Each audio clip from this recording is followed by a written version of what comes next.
justice. One candidate in a constituency in Nairobi moved around on a Sunday morning to every restaurant in that constituency. And everyone he found in that restaurant on that day, they give them 200 shillings, others 500. To every butchery, they find you queuing to get a kilo of meat, they give you 200, and so on. That candidate. Yes, that is the words from Fred Matiang'i in a conference about talking about how to end electoral corruption in Kenya. Kenyan election has become the most expensive to run. And Matiang'i was explaining that an aspirant wakes up a Sunday morning and is giving money, a lot of money.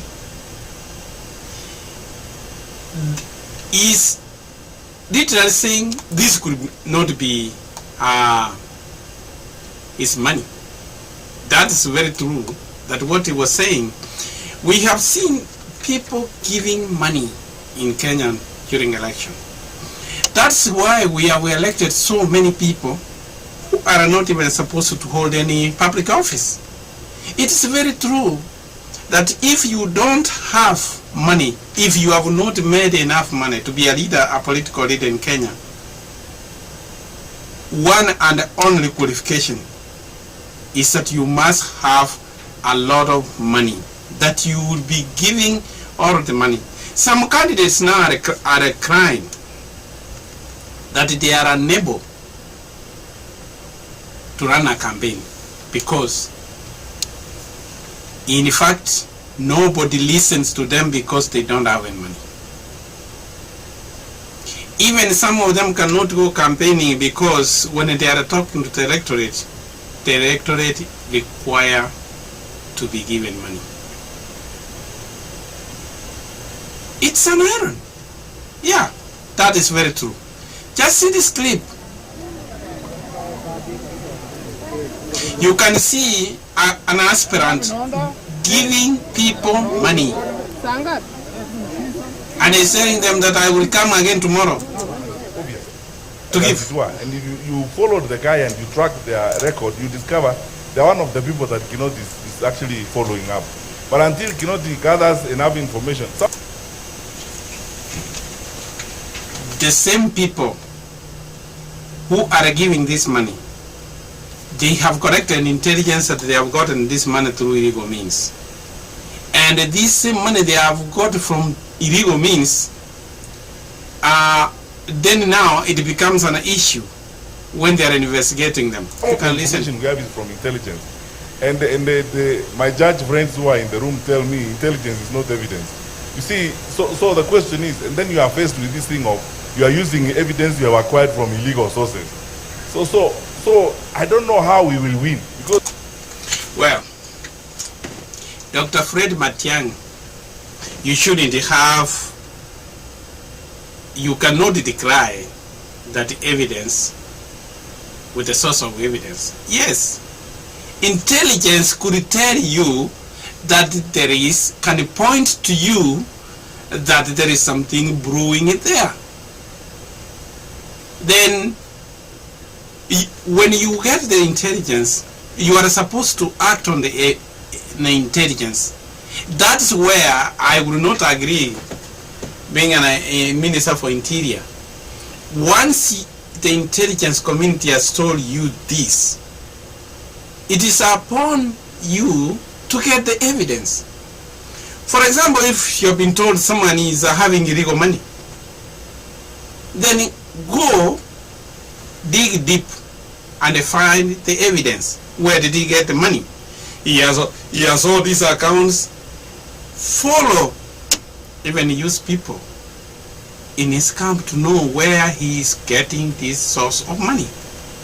So you cannot say the court has to prove, more especially if it's a criminal case, it has to be proved beyond reasonable doubt. So you cannot bring intelligence. Intelligence is like rumors. We are not going back to the days of Moi, where he used to arrest people and put people in detention in Nyata House, citing evidence. It is true with this dilemma is that you are not working hard to bring these in together. Intelligence is truly not evidence. Intelligence can only point you to that. Yeah. That is the dilemma which the courts cannot convict a person because they have been given evidence, intelligence, without any proof that these people are doing wrong. So you see, we have intelligence, this is what is happening. We have intelligence, this is the kind of guy we are dealing with. I turn up at, before my friend judge, he says this is evidence obtained from illegal sources. And then there's nothing I can do. This fellow continues to bribe people around. And as I said, honestly speaking, and I'm saying this as a responsible public servant, if we are not careful, it is going to become very, very difficult to manage, especially elective institutions in this country. So the question is, how are we going to manage the governance of the country as we move forward? Because Yeah. Kenya has a dilemma, and for sure, the same people you expect to change electoral laws, because the only organ which can change laws is Parliament. Parliament is full of these criminals. People who become members of Parliament because they had the money, and the money took them there. So there is no way we are going to change. And actually it is the electorate in Kenya who can change that. As I said, the Kenyan electorate right now, all they are looking is money. A candidate who is giving money is the one they vote for.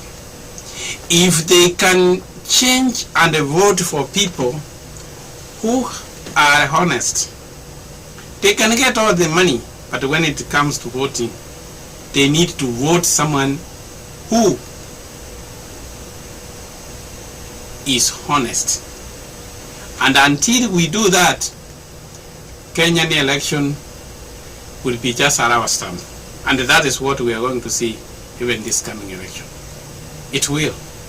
And that will remain the dilemma if the electorate themselves will not change. If they expect the Parliament to change,